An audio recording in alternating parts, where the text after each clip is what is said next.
오늘 성령을 받으셨습니까? 라는 제목으로 여러분과 함께 말씀을 나누겠습니다. 여러분, 오늘 본문을 우리가 함께 읽었지만 본문의 내용은 바울이 에베소에서 어떤 제자들을 만나는 사건이 담겨 있습니다. 그리고 그와 같이 질문을 던지는 내용이 나오는데, 그것은 우리가 지금 우리 교단뿐만 아니라 다른 교단들이 많지요. 다른 교단, 또 신학계, 또 교파의 중요한 어떤 해석적인 근거, 본문이 되는 구절이 담겨 있습니다. 과연 이 본문은 무엇을 말하는 것일지, 또 우리에게 주어진 믿음과 성령은 우리에게 어떻게 역사하며 우리의 삶을 어떻게 영위해 나가야 할지 다시 한번 우리가 생각하고 주님의 은혜를 구하는 귀한 자리가 되기를 소망합니다. 여러분, 오늘 바울이 본격적으로 이제 3차 전도 여행을 시작합니다. 1, 2차 선교 여행을 했던 갈라디아와 또 부르기아 땅을 차례로 지나면서 그곳에 있던 교회들을 방문하고 그 모든 제자를 믿음으로 더 굳건하게 해 주었죠. 그리고 이제 오늘 어디로 왔는가 보니까 에베소에 도착을 했습니다. 여러분, 고린도를 떠나서 이 예루살렘과 그리고 수리아 안디옥을 가기 전에 에베소에 잠깐 머물면서 복음을 전했죠. 그때 그 많은 사람들이 거기에서 더 머물러 달라 요청했지만 바울은 자신의 계획이 있기 때문에 만일 하나님의 뜻이라면 다시 이곳을 찾아올 것이다 라고 이야기하고 떠났습니다. 그런데 그 약속대로, 하나님의 인도하신 대로 오늘 에베소에 도착하게 되었죠. 여러분, 에베소는 로마 제국에 있어서 네 번째로 가장 큰 도시입니다. 첫 번째는 로마고요, 두 번째는 알렉산드리아, 그리고 세 번째가 수리아 안디옥, 그리고 에베소가 그 다음 순서죠. 그러니까 그 도시적 영향력은 크다고 말할 수 있습니다. 그곳에서 오늘 어떠한 사건이 일어나는데, 1절 말씀을 보니까 아볼로가 고린도에 있을 때에, 자, 저를 보시겠습니까? 지금 아볼로로부터 시작을 하네요. 아볼로가 고린도에 있을 때에, 여러분, 이 아볼로는 알렉산드리아 출신이죠. 언변이 탁월했습니다. 단순한 말재주가 아니라 자신이 수사학을 충분히 자신의 의견과 지식을 전달할 수 있는 설교자적인 어떤 능력을 갖고 있었던 거죠.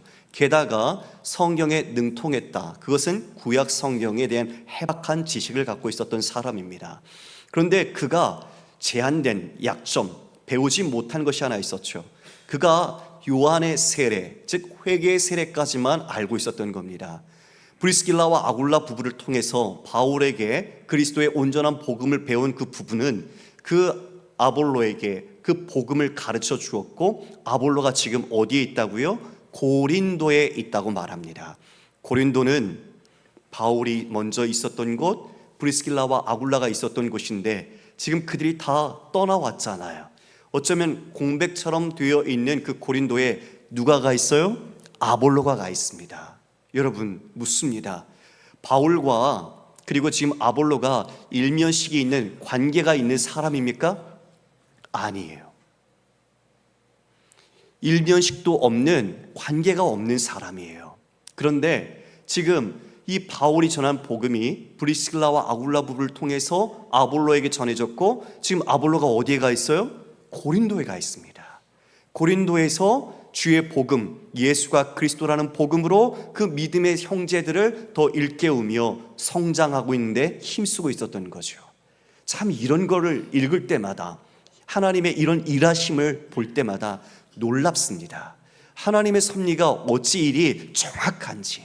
사랑하는 성도 여러분, 아무도 알 수 없는 사람이지만 하나님이 이와 같이 그 포석을 깔고 하나님의 일을 하듯, 베드로는, 바울은, 그리고 지금 아볼로, 이렇게 각각 다 나누어서 하나님이 일하고 계시는 거예요. 그런데 이 모든 것들을 그들은 알지 못하죠. 개인은 몰라요. 그러나 하나님은 자신의 계획 속에서 이렇게 이 모든 것을 이루어 가시는 놀라운 섭리를 깨닫게 됩니다. 여러분, 그러므로 여러분의 일상과 삶에 있는 어떠한 문제든 어떠한 관계든지 그 안에서 하나님의 일하심을 기대하시길 바랍니다. 그리고 그 가운데 낙심하지 마십시오. 어떤 일이든 하나님이 우리를 붙잡고 있다면 그 일을 통해 하나님의 선하신 뜻을 바로시 이루실 것이기 때문입니다. 하나님은 실수가 없으신 분입니다. 하나님의 계획은 완전합니다. 예, 지금 그 모습을 보고 있잖아요. 아볼로가 고린도에 있을 때에. 자, 그때 이제 에베소에 도착한 바울이 1년에 한 무리들을 만나게 됩니다. 누가는 그를 어떻게 표현했냐면 에베소에 와서 어떤 제자들을 만나라고 말하고 있네요. 근데 여기에 어떤 제자라고 했습니다. 누가는 제자라는 표현을 이 사도행전에 많이 기록하고 있죠. 그런데 이 원문에 따라서 앞에 정관사가 붙어있는 제자는 바로 예수 그리스도를 믿는 제자입니다. 그런데 지금 여기에는 어떤 제자로서 정관사가 없어요, 원문에. 그러니까 이거는 예수님을 따르는 제자가 아니라 다른 제자들이라는 것을 알 수 있죠. 제자는 스승을 따르고 스승으로부터 가르침을 받는 자들입니다. 그러면 이들은 어떤 제자들일까요? 7절에 보니까 그들이 12명 정도 되었다고 12명이라고 이야기하고 있는데 12명의 이들은 과연 무엇을 따르고 무엇을 가르침받았던 사람들일까요? 3절에 바울이 물었습니다. 그들에게 너희가 무슨 세례를 받았느냐? 그랬더니 그들의 답이 요한의 세례입니다 라고 말하죠. 아볼로와 같은 모습, 같은 답을 한 거예요. 요한의 세례까지 자신이 받았다. 여러분, 그렇다면 요한은 회개의 세례를 선포했지만 주님 오실 것을 예비하며 그들의 죄를 깨달으라고 회개의 세례를 베풀었죠. 그러나 요한은 참수형을 당했습니다. 그래서 요한은 더 이상 예수님이 십자가 지심과 그리고 그 부활의 승리와 이루어지는 그 공식적인 예루살렘 마가의 다락방에 임했던 오순절 강림 사건, 그리고 그 오순절에 임하신 성령이 교회가 이와 같이 설립이 되고 그 이어 이 내주하시는 성령을 통해 이 역사 속에 일어나는 하나님의 구원 사역을 모르지요. 알 수가 없었죠. 그러니까 곧 지금 이들 세례 요한을 따르는 제자들의 12명의 무리 또한 예수 그리스도가 누구신지, 예수 그리스도에 대한 구속의 사역과 또 자신들 안엔 여전히 성령이 내주하지 않은 상태라는 것을 우린 여기서 알 수 있습니다. 왜요? 바울은 말하지요. 믿음과 성령에 대해서 뭐라고 가르칩니까? 여러분 고린도서 12장 3절 말씀 우리가 함께 볼까요? 같이 읽겠습니다. 시작. 그러므로 내가 너에게 알리노니 하나님의 영으로 말하는 자는 누구든지 예수를 저주할 자라 하지 아니하고 또 성령으로 아니하고는 누구든지 예수를 주시라 할 수 없느니라. 예, 믿음과 성령에 대해서 이야기해 주고 있습니다. 여러분, 믿음이 뭡니까? 믿음이 내가 오늘부터 예수님을 믿기로 결심했어, 결단했어, 그 의지 아니면 그러한 신념 아니면 그런 상황, 이게 믿음일까요? 아니죠. 여러분, 믿음은 사람으로 말미암는 것이 아닙니다. 분명히 기억하셔야 됩니다. 내가 예수님을 믿어야지 결단했던 나의 굳은 의지와 신념이 믿음이 아닙니다. 믿음은 하나님께로부터 나는 것입니다. 할렐루야.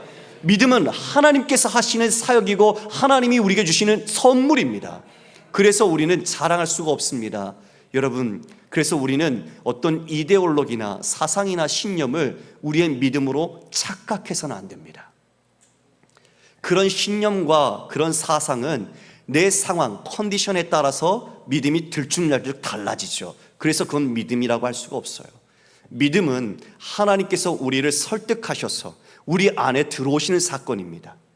하나님은 우리에게 그와 같이 오랜 시간 인내하셔서 하나님이 우리를 사랑하심과 또 우리를 향하신 약속의 말씀을 지키신다는 것을 우리 안에서 일하셔서 우리가 그것을 아멘하며 우리가 그것을 믿음으로 고백할 수 있게 하신 그 놀라운 하나님의 일하심이 바로 믿음 사건입니다. 그러니까 자신의 믿음을 돌아보십시오. 나는 무슨 일이 있을 때마다 내 믿음이 없는 것 같고 있는 것 같고 왔다 갔다 한다. 여러분, 그럼 그것은 내 감정을 내가 믿고 있는 거예요. 그거는 하나님의 약속의 말씀과 하나님께 믿음을 두고 있지 않은 겁니다. 그래서 우리는 믿음을 착각해서는 안 됩니다. 믿음은 하나님이 하시는 우리를 위한 선물의 사역이고 역사입니다. 근데 지금 이들이 바울이 2절에 너희가 믿을 때에 성령을 받았느냐라고 묻습니다. 여러분, 너희가 믿을 때에 성령을 받았냐? 믿음과 성령을 같이 결부시켜서 얘기하죠. 우리는 좀 아까 고린도서 말씀 읽은 것처럼 우리가 예수님을 주라고 고백한다면, 그분이 나의 통치자고 주인이라고 고백한다면 그것은 우리의 믿음, 내 자신의 결단이 아니라 내 안에 주님이 주신 그 믿음으로써 우리는 이와 같이 고백할 수 있는 겁니다. 성령이 아니고서는 주라고 할 수 없느니라. 그러니까 이미 예수님을 내가 주님이라고 고백하는 믿음을 갖고 있다면 그는 성령의 사람입니다. 성령이 내주하시는 그리스도인입니다. 우리는 이미 그러한 믿음을 갖고 있습니다. 그런데 이들에게 묻습니다. 너희가 믿을 때 성령을 받았느냐? 왜 질문할까요? 12명의 무리를 보는데 그들의 태도와 말과 인격 속에서 성령을 받은 그리스도인의 모습이 보이지 않아요. 제자라고 하는데 보니 그들이 하고 있는 외적인 모습, 그들의 인격, 그들의 성품, 그들이 향하는 모습 속에서 예수 그리스도의 모습이 보이지 않아요. 그래서 너희가 믿을 때 성령을 받았냐 질문하는 거예요. 이게 마치 이단이 와서 구원받은 날이 언제인지 아십니까? 그렇게 물은 게 아니에요. 왜요? 믿음과 성령은 뗄래야 뗄 수 없으니까. 믿는 자에게는 하나님께서 성령을 분명히 주신다고 약속하셨기 때문입니다. 그래서 이렇게 물은 거예요. 그랬더니 그들이 뭐라고 말하죠? 우리는 성령이 계심도 듣지 못했다. 여러분, 성령이라는 단어를 그들이 모르는 건 아닙니다. 왜냐하면 세례 요한도 성령을 언급했습니다. 그러니까 성령이란 단어가 생소한 것이 아니라 지금 이와 같이 오순절 성령 강림으로 성령이 그리스도인 안에 내주하시고 이 모든 구원의 역사를 이 땅 가운데 이루어 가심을 그들이 알지 못했다라는 것을 우리는 말할 수 있을 것 같습니다. 여러분, 지금 이 구절이 참 많은 해석적인 어려움을 주었습니다. 왜냐하면 너희가 믿을 때 성령을 받았느냐를 일부 오순절과 은사주의자들은 우리가 믿음을 갖고 있지만, 우리가 예수님을 믿지만 그래도 우리가 다시 성령 세례를 받아야 한다. 성령 세례를 받아야 우리가 능력을 덧입고 은사를 가질 수 있다. 이렇게 강조하고 있죠. 지금 이런 부분이 해석적으로 우리 많은 사람들에게 어떤 second blessing, 축복을 받아야 한다는 것으로 다가오고 있는 겁니다. 그러나 여러분, 분명히 지금 여기서 우리는 알 수 있습니다. 이들이 예수님을 알고 있습니까? 모릅니까? 모르지요. 지금 그들은 예수님을 주로 고백하지 못하고 있고요, 세례 요한의 세례까지 회개의 세례만 알고 있기에 예수님의 구속의 사역과 그리고 성령 강림으로 인한 이 성령의 내주하심에 대해서 알지 못하고 있습니다. 여러분, 눈을 뜨십시오. 지금 눈을 떠야 돼요. 이들이 눈을 못 뜨고 있는 상태예요. 영적인 눈을 아직은 못 뜨고 자신들이 갖고 있는 일부 지식만을 갖고 세례 요한을 따르고 있었던 상태였던 겁니다. 아직 성령이 계심도 듣지 못했다. 그러나 분명히 세례 요한은 마태복음 3장 11절에 이렇게 이야기했습니다. 나는 너희로 회개하게 하기 위하여 물로 세례를 베풀거니와 내 뒤에 오시는 이는 나보다 능력이 많으시니 나는 그의 신을 들기도 감당하지 못하겠노라. 그는 성령과 불로 너에게 세례를 베푸실 것이다. 성령과 불로 세례를 베풀 것이라고 분명하게 이야기했죠. 내 뒤에 오시는 이 바로 하나님의 어린 양이신 예수 그리스도를 말하는 거죠. 그는 성령으로 새로운 하나님의 거룩한 영으로 우리를 살리실 것입니다. 그리고 우리는 이제 그 성령으로 이전에 맛보지 못한 하나님과의 삶, 하나님이 내 안에 내주하시면서 주님과 동행하고 동거하는 삶을 살아가게 되죠. 그래서 예수님께서는 내가 오히려 너에게 떠나가는 것이 너에게 더 유익하다. 이 또 다른 보혜사가 너에게 와서 너희와 함께하는 것이야말로 더 유익하다는 것을 말씀해 주셨습니다. 여러분께 묻습니다. 성령님이 여러분 안에 내주하고 계십니까? 한 30분의 목소리 정도만 제가 들린 것 같습니다. 다시 한번 묻겠습니다. 성령님께서 여러분 안에 내주하고 계십니까? 왜 확신이 없으십니까? 내가 믿음으로 예수님을 나의 구주요, 나의 통치자요, 주님이라고 고백할 수 있다면 내 안에 성령님이 계신 겁니다. 그런데 왜 제가 질문을 드렸을 때 여러분이 확신 있게 답을 하지 못할까요? 지식 안에서만 있기 때문입니다. 성령님과 함께하고 있다는 걸 여러분이 느끼지 못하고 있기 때문입니다. 여러분, 성령님은 우리 안에 내주하시지만 우리를 강제하지 않으십니다. 성령님이 우리 안에 있다고 우리를 자동적으로 이끄시는 게 아닙니다. 그분은 인격적이십니다. 그래서 우리가 믿음의 사람답게 하나님의 약속의 말씀을 믿고 순종하며 성령의 도우심과 그 능력을 의지할 때 성령께서 우리와 함께 하심을 우리는 경험할 수 있습니다. 여러분, 성령은 단지 신비한 능력과 은사적인 체험을 위해서 오신 분이 아닙니다. 우리와 함께 살기 위해서 오셨습니다. 여러분, 산다는 게 뭡니까? 아는 것 아닙니까? 경험하는 것 아닙니까? 함께하는 것 아닙니까? 그런데 성령님이 얘기하면 멀리 느껴집니다. 예수님은 좀 가까운 것 같은데 과연 성령님은 내 안에 계시는데 나는 성령님과 어떻게 관계를 맺으며 살고 있는가? 여러분, 질문해 보셔야 합니다. 마치 이들이 회개의 세례는 들었지만, 요한의 세례는 받았지만 예수님에 대해서 모르는 것과 같을 수 있겠죠. 지금 이들은 예수님을 모르고 예수님을 믿지 못하고 있습니다. 믿음이 없어요. 당연히 그러므로 성령을 받지 못했죠. 그러니까 지금 그들이 갖고 믿은 사람이다, 그래서 다시 성령 세례를 받았다라고 이 모든 것을 원리적으로 도식화해서 강조할 수 없는 겁니다. 우리에게는 성령을 이미 받았기에 성령과 함께 우리의 삶을 살아가고 있습니다.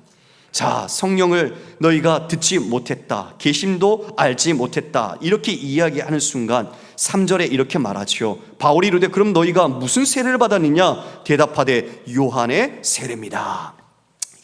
요한의 세례입니다. 말씀드린 것처럼 아직 주님의 이름으로 세례를 받지 못했고 성령이 그들 안에 임하지 않았습니다. 여러분, 베드로는 분명히 사도행전 2장 38절에 이렇게 이야기합니다. 베드로가 이르되 너희가 회개하여 각각 예수 그리스도의 이름으로 세례를 받고 죄 사함을 받으라. 그리하면 성령의 선물을 받으리니 이 약속은 너희와 너희 자녀와 모든 먼 데 사람 곧 주 우리 하나님이 얼마든지 부르시는 자들에게 하신 것이라 하고. 여러분, 그러니까 앞절 말씀을 한번 띄워주시겠습니까? 38절에 예수 그리스도의 이름으로 세례를 받고 주의 사함을 받으라. 그리하면 성령을 선물로 받으리라. 할렐루야. 우리 주님께서도 구하는 자에게 성령을 주시겠다고 말씀하셨습니다. 성령은 너무나 우리에게 중요한 것이고 좋은 것이죠. 우리와 함께하고 주님께서 우리 그 성령을 통해서 믿는 자에게는 구원의 인침을 하셨으며 구원의 완성을 위하여 우리의 보증이 되시는 분이 성령 하나님이십니다. 자, 이와 같이 너희들 먼 데 있는 자들, 이방인들도 이와 같은 성령으로 하나님께서 약속의 선물을 주실 것이다 말씀하셨죠. 그러나 그들은 아직 구약의 성도로 살아가고 있는 모습입니다. 예수님을 알지 못하기 때문이죠. 예수님 말씀하셨습니다. 요한복음 14장 16절에 내가 아버지께 구하겠으니 그가 또 다른 보혜사를 너희에게 주사 영원토록 너희와 함께 있게 하리니 그는 진리의 영이라. 세상은 능히 그를 받지 못하나니 이는 그를 보지도 못하고 알지도 못함이라. 그러나 너희는 그를 아나니 그는 너희와 함께 거하시며 또 너희 속에 계시겠습니다. 여러분, 성령님이 오시면 영원토록 너희와 함께 있겠다 말씀하십니다. 그리고 또 너희 속에 계신다라고 말씀하고 있습니다. 그래서 주님은 떠나지 않습니다. 성령님은 우리 안에 영원히 우리와 함께 계시는 겁니다. 이제 아직 그것을 알지 못하는 그 제자들에게 바울이 예수 그리스도에 대하여 이야기를 합니다. 더 깊은 진리로 그들을 이끌어주는 것이죠. 4절 말씀을 우리가 함께 읽어볼까요? 시작. 바울이 이르되 요한이 회개의 세례를 베풀며 백성에게 말하되 내 뒤에 오시는 이를 믿으라 하였으니 이는 곧 예수라 하거늘. 그들이 알지 못했던 것, 지금 내 뒤에 오시는 이가 누군지 바로 세례 요한이 강조하고 가르치고 선포했던 분이 누구냐? 바로 그분이 예수 그리스도다. 예수라는 것을 가르쳐 주었습니다. 복음을 전한 거죠. 예수, 이름의 뜻이 무엇입니까? 자기 백성을 죄에서 구원할 자, 바로 그리스도. 그분이 바로 우리가 기다렸던 메시아라는 것을 지금 이들에게 이 바울은 가르쳐 준 겁니다. 바로 너희가 따랐던 세례 요한이 그렇게 외쳤고 증거했던 이가 바로 이 예수님이시다. 그들이 그 복음을 들었죠. 그 복음으로 이제 그들이 온전한 믿음을 더욱 갖게 되어져 갑니다. 여러분, 그 뒤에 어떤 일이 일어나죠? 5절 6절 함께 읽어볼까요? 시작. 그들이 듣고 주 예수의 이름으로 세례를 받으니 바울이 그들에게 안수하며 성령이 그들에게 임하심으로 방언도 하고 예언도 하니. 이제 그 복음을 듣고 그들이 주 예수의 이름으로 세례를 받습니다. 여러분, 여기서 주라는 단어가 중요합니다. 퀴리오스. 이 단어는 뭘까요? 바로 우리의 삶의 주인, 나를 다스리신 분이 누구신가입니다. 그러니까 지금 그들은 여전히 그전에는 몰랐지만 이제 예수님을 누구로 영접하는 거죠? 주님으로. 그분이 나의 인생의 주인이시고 나를 다스리시는 분이시고 그분은 예수, 자기 백성을 죄에서 구원하실 분이시다, 그리스도시다라는 것을 이제 그들이 믿음을 고백하며 세례를 받습니다. 세례가 무엇이죠, 여러분? 세례는 이제 옛사람, 죄로 인해 죽을 수밖에 없던 내가 예수 그리스도와 십자가에 함께 죽었음을 상징하는 것. 그래서 물속으로 들어가 옛자 안으로 죽고 이제 예수의 생명으로 새롭게 새 삶으로 태어나는 것. 중생, 거듭남, 바로 주님과의 연합의 표, 이게 세례죠. 지금 이 세례를 그들이 받습니다. 그 세례, 이제 그들은 그리스도인 구원의 백성이 되는 것입니다. 할렐루야. 그러자 이제 안수할 때 놀랍게 성령이 그들에게 임하셨습니다. 여러분, 그들이 구원 백성이 되었고 이제 약속대로 성령께서 오셔서 그들의 마음속에 내주하시게 되셔서 이제는 예전과는 전혀 다른 그리스도인이라는 하나님의 백성의 삶을 살아가게 되는 것입니다. 너희가 믿을 때 성령을 받았느냐? 전혀 외적으로 보이지 않고 그런 모습조차 없었던 그들 안에는 성령이 없었고 예수 그리스도에 대해 알지 못했지만 이제 예수님을 자기의 주요 그리스도로 믿고 고백하며 세례를 받으니 성령께서 그들 안에 내주하셔서 이제는 그 전에 자신이 아니라 새롭게 주님 안에서 태어난 그리스도인이요 구원의 백성으로 살아가게 된 것입니다. 여러분, 이 놀라운 일, 이것이 하나님께서 은혜로 주셨습니다. 여러분, 지금 이들이 이 성령을 받고 구원 백성이 되는 때에 자신들이 뭔가 한 일 있습니까? 자신들의 행위로 뭔가 열심을 했습니까? 자신들이 무슨 공로를 내세웠습니까? 하나도 없습니다. 하나님께서 하셨습니다. 믿음도 구원도 하나님의 은혜로 우리 모두에게 선물로 주신 것입니다. 우리는 그 은혜를 받았습니다. 그 구원의 백성이 되었습니다. 성령이 우리 안에 내주하고 계십니다. 사랑하는 성도 여러분, 어찌 감사하지 않을 수 있겠습니까? 여러분, 우리가 아까 읽었던 예수님을 주라고 고백한다는 것, 이게 단순한 고백이 아닙니다. 여러분, 생각해 보십시오. 자, 눈을 뜨시고 저를 바라보십시오. 예수님, 우리는 유대인으로 오신 예수님을 본 적이 없습니다. 예수님이 오셨을 때 우리나라는 삼국시대, 이제 초기 시대입니다. 삼국시대, 머나먼 옛날이죠. 그러나 그때 지금 예수님이 오셨고 이 이스라엘과 우리나라는 약 8,300km나 떨어져 있습니다. 이방이죠, 그쪽은. 그런데 우리가 그 예수님을 내 구주로, 나의 구원자요 나의 주님으로 고백한다는 게, 여러분, 이게 우리의 이성과 지성으로 될 일일까요? 여러분 어떻게 생각하십니까? 여러분이 지성이 좋아서, 여러분의 지식이 특출나서 여러분이 이 믿음을 가졌다고 여기십니까? 아니요. 성령이 아니고서는, 주님의 은혜가 아니고서는 우리는 이 믿음을 고백할 수가 없습니다. 그러니 실로 얼마나 큰 하나님의 사랑이며 여러분을 향한 하나님의 은혜입니까? 이것이 신비죠. 지금 이들이 그 은혜를 누렸습니다. 성령이 그들에게 임했습니다. 여러분, 이게 두 번째 성령 세례입니까? 아니죠. 그들에게 첫 번째 성령이 지금 임한 겁니다. 그런데 이것은 오순절 성령 강림의 축약판입니다. 예루살렘의 오순절 때 성령 임하셨을 때 어떤 일이 일어났죠? 그들이 성령을 받고 난고 방언으로 서로가 막 자신들의 이야기, 복음을 이야기했습니다. 그렇죠? 자기 나라 말로, 서로 다른 나라 말로 복음을 이야기했어요. 사람들이 그것을 보고 술 취했다라고 이야기도 했죠. 지금 이들이 어떤 반응을 일으킵니까?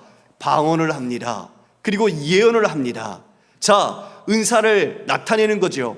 그런데 그 은사가, 이 성령을 받고 은사가 나타났지만 이 은사의 방점이 있습니까? 아니면 성령 받은 것을, 하나님이 일하신 사건이라는 것을, 이와 같이 오순절 성령 강림이 지금 사마리아를 거쳐, 그리고 이 가이사랴, 이 고넬료의 가정 이방인을 거쳐서 지금 완전한 이방 땅인 에베소에 이와 같이 오순절 성령 강림이 임했다는 것을 나타내는 사건입니까? 무엇입니까?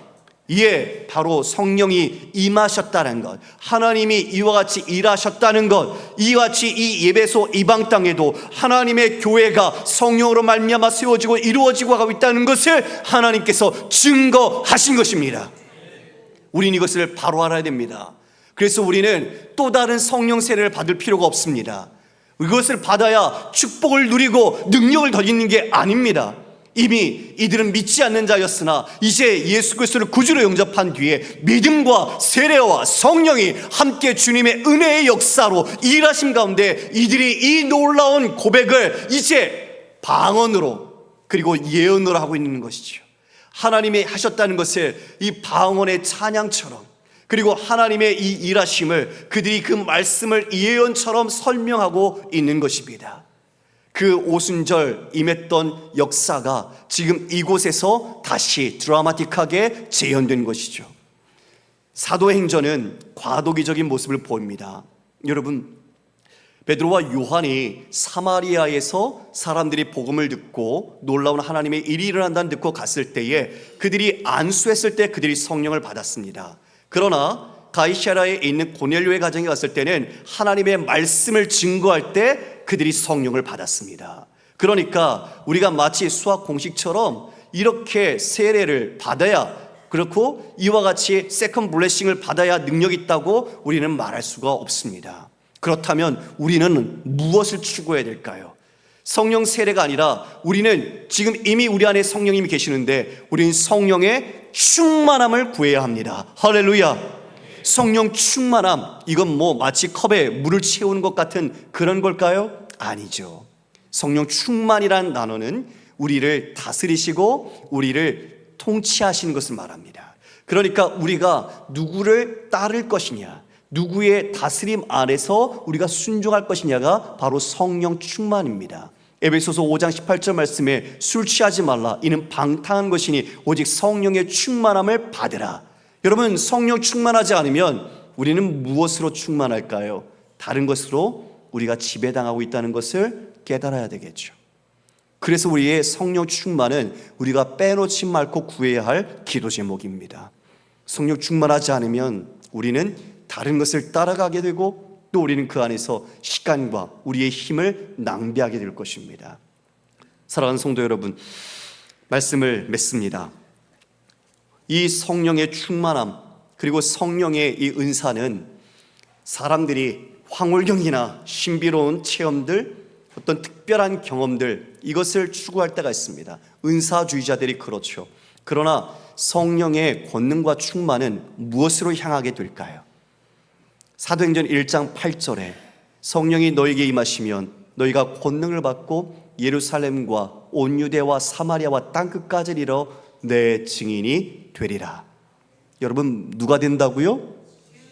자, 성령이 지금 무엇으로 향하고 계십니까? 성령의 권능이, 성령 충만과 성령 권능, 그것을 입으면 놀라운 걸 보고 놀라운 걸 행하고 놀라운 황홀경에 빠지는 게 아닙니다. 성령께서는 말씀을 깨닫고 그리스도께로 우리를 인도하셔서 지금 주님께서 하셨던 역사, 이 땅에 오셔서 복음을 전하셨던 역사, 하나님 나라를 증거하셨던 역사, 바로 그 내 증인이 되라고 말씀하고 있습니다. 성령 충만, 성령의 권능은 바로 이 땅의 선교적 사명을 우리에게 말하고 있는 것이죠. 바로 그리스도 중심적으로 살으라고 우리에게 말하고 있는 것입니다. 그런데 여러분, 성령 충만함, 성령이 이미 우리 안에 계시는데 여러분의 삶은 선교적 삶을 지향하고 있으며 그리스도 중심적으로 살아가고 계십니까?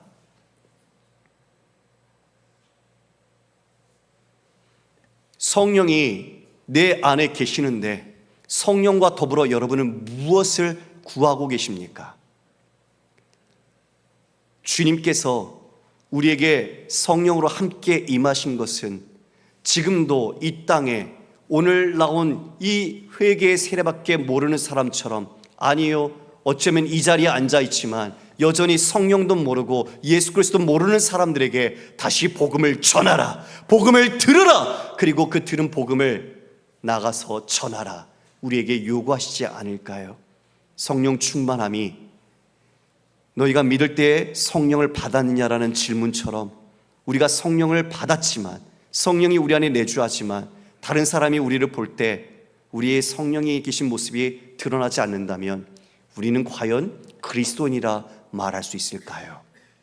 사랑하는 성도 여러분, 오늘 이 본문의 말씀 속에 우리는 믿음과 성령의 관계, 그리고 우리의 삶의 모습을 같이 비추어 보아야 합니다. 성령의 사람답게 내가 그 믿음으로써 하나님 앞에, 그리고 세상과 사람 앞에서 내 안에 계신 주님을 증거하고 있는지, 그리고 주님께서 내 안에서 일하심을 따라 나도 또한 충성하며 순종하고 있는지 우리가 함께 돌아봐야 할 것입니다. 여러분을 통해서 여전히 복음을 들어야 할, 그리고 그 새로운 성령을 통한 새 삶을 살아가야 할 이 땅의 수많은 사람들에게 다시 놀라운 하나님의 선물인 은혜와 또 영적인 부흥과 또 성령의 구원의 역사가 이 시간 바로 저와 여러분을 통해 이 시대, 이 땅의 어렵고 혼탁한 이 시대 속에서 주님께서 일하심을 드러내는 놀라운 역사가 있기를 주님의 이름으로 축원합니다.